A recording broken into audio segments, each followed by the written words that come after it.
हिंदू सब समझ गया है, किसी को बिल्कुल भी खतरा नहीं है।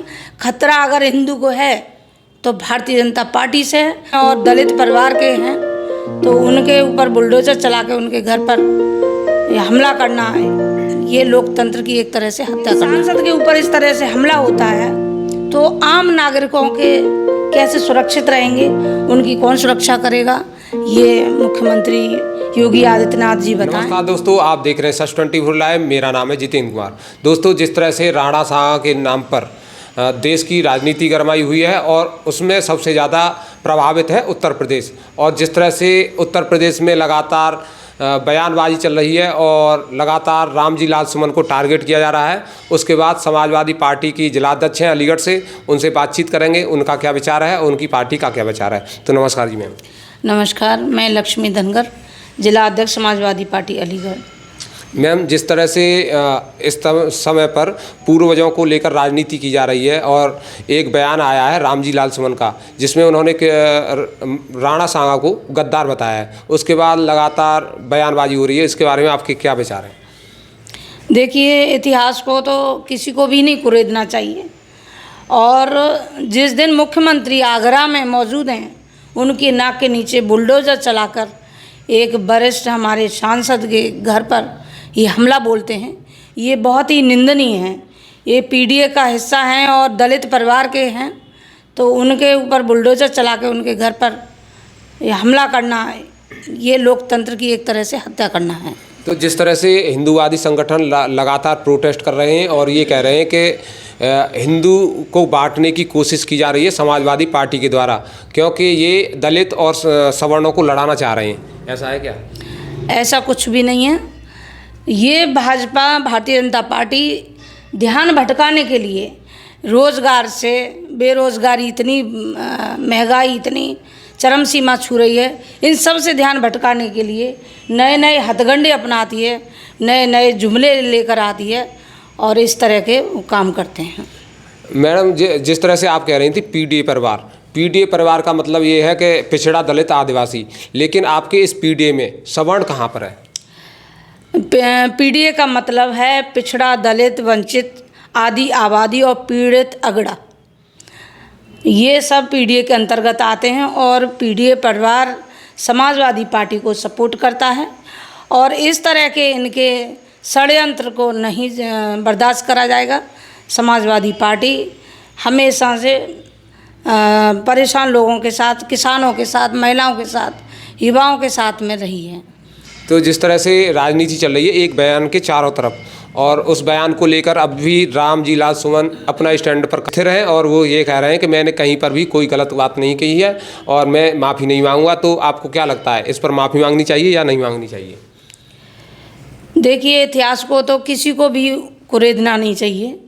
अगर पार्लियामेंट के अंदर ऐसा कुछ हुआ है तो वहीं पर कार्रवाई होनी चाहिए और न कि गैर संवैधानिक तरीके से इस तरह से बुलडोजर चला के उनके घर पर हमला नहीं करना चाहिए, ये बहुत ही निंदनीय है। माननीय शिवपाल यादव जी ने एक बयान दिया है कि ईद हो जाने दो, उसके बाद हम भी प्रोटेस्ट करेंगे, धरना करेंगे, तो उसको लेकर आपकी पार्टी की तैयारी क्या चल रही है?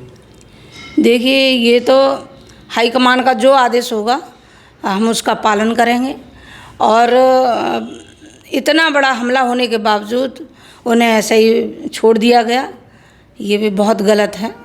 तो जिस तरह से समाजवादी पार्टी कह रही है कि ईद के बाद हम धरना प्रदर्शन करेंगे, प्रोटेस्ट करेंगे, वहीं हिंदू संगठन भी कह रहे हैं प्रोटेस्ट करेंगे, तो ऐसे में ऐसा न हो कि प्रदेश की जो प्रशासनिक व्यवस्था है वो चरमरा जाए और दंगे फसाद जैसी स्थिति बन जाए?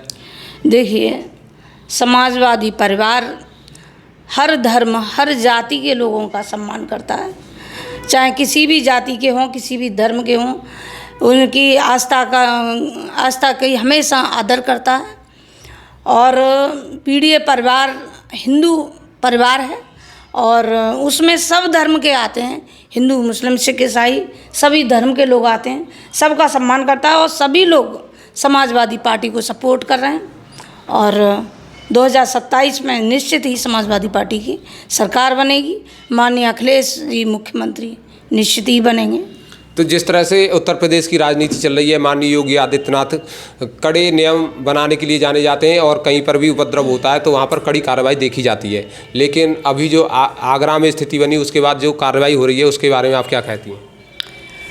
देखिए, ये सब किताबों की बातें हैं और उनके इस तरीके से बयानबाजी करते हैं, ज़मीन पर कोई काम नहीं हो रहा।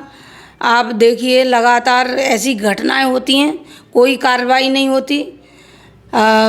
हर जगह तुम्हें इस तरह की एक सांसद के ऊपर इस तरह से हमला होता है तो आम नागरिकों के कैसे सुरक्षित रहेंगे, उनकी कौन सुरक्षा करेगा, ये मुख्यमंत्री योगी आदित्यनाथ जी बताएं।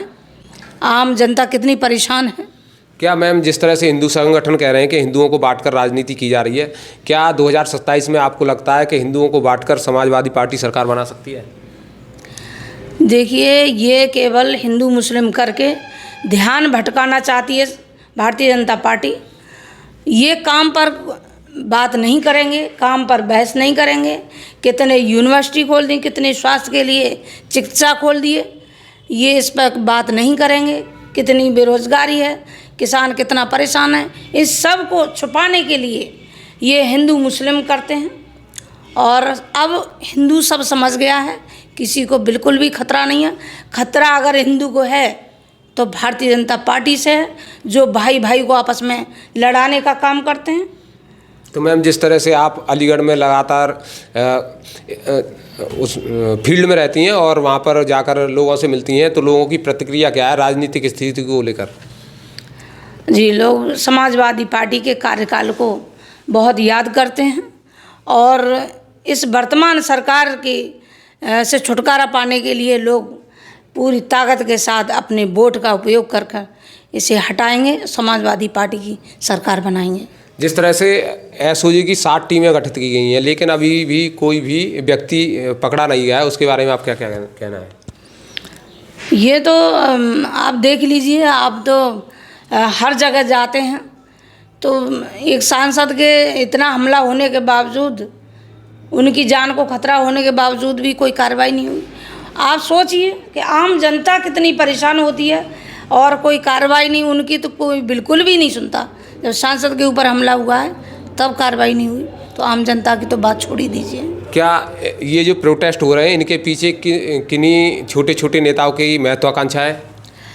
ये अपनी रोटी सेकने के लिए कुछ छोटे भैया नेता आगे आकर इस तरह की बातें, उल जुलूल बातें करके ध्यान भटकाना चाहते हैं, अपने आप को चमकाना चाहते हैं, काम के माध्यम से नहीं, ये इस तरीके से ध्यान भटकाना चाहते हैं। तो मैम, ऐसा क्यों नहीं हो रहा है कि जब दिख रहा है कि सभी सवर्ण समाज के लोग, हिंदू समाज लगातार आक्रोशित है, फिर रामजी लाल सुमन जी माफ़ी क्यों नहीं मांग लेते?